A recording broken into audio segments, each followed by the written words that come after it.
Hello, and welcome to day 3 of the Whimsical Wealth Activation series, where we're continuing our adventures and expanding your money magnetism. When I went into your energy field today, this is what came through. You were singing, "Row, row, row your boat gently down the stream. Merrily, merrily, merrily, merrily, life is but a dream." And I said, what do you mean by that?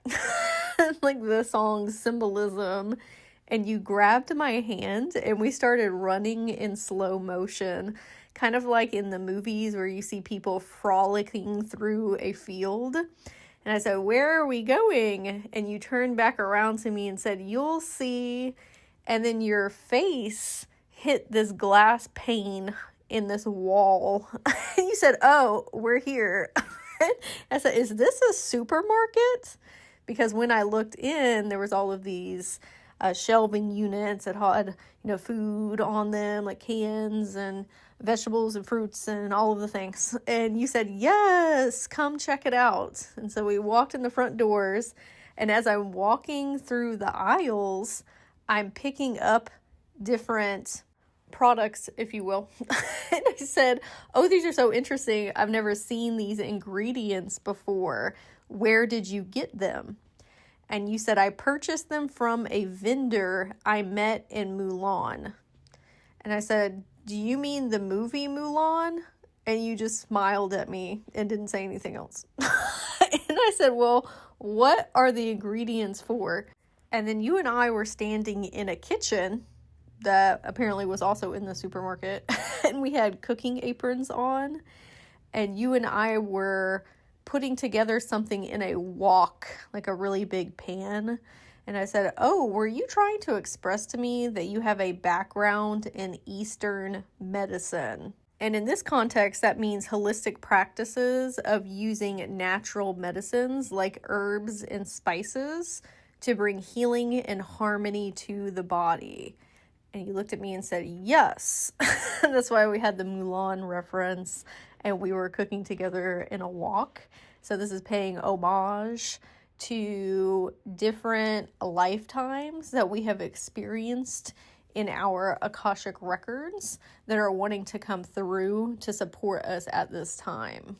And that doesn't necessarily mean that you have that specific cultural heritage or lineage, which you can, but it also can mean that you studied under someone who was able to pass along their wisdom and knowledge of those practices to you.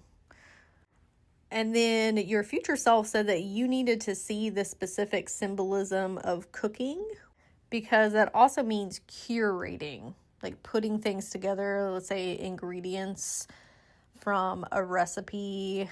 It's giving instructions and rituals to support us with our financial flow.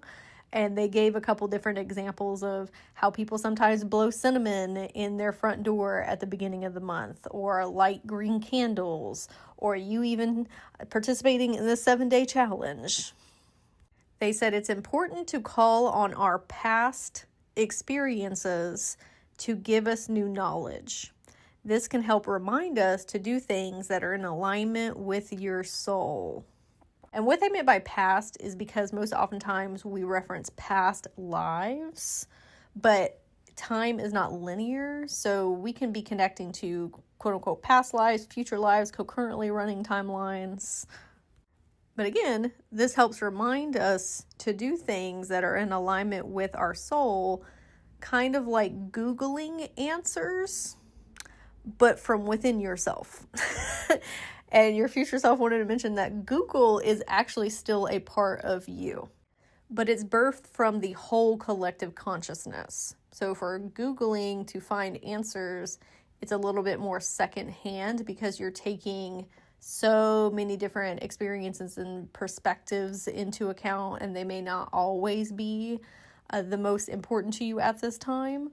Whereas if we go within ourselves and communicate with these different versions, it's going to pull forward information that's a little bit more pertinent to you in this current incarnation.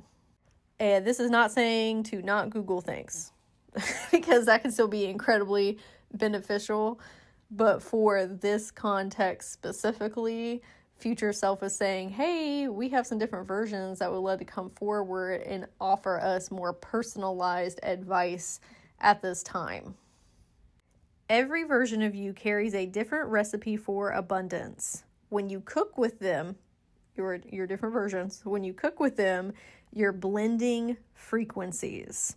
Wisdom from timelines where you already know how to receive, create, and circulate wealth with ease.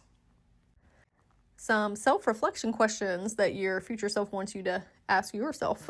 So the first one, what new recipe do I want to test for increasing my money magnetism?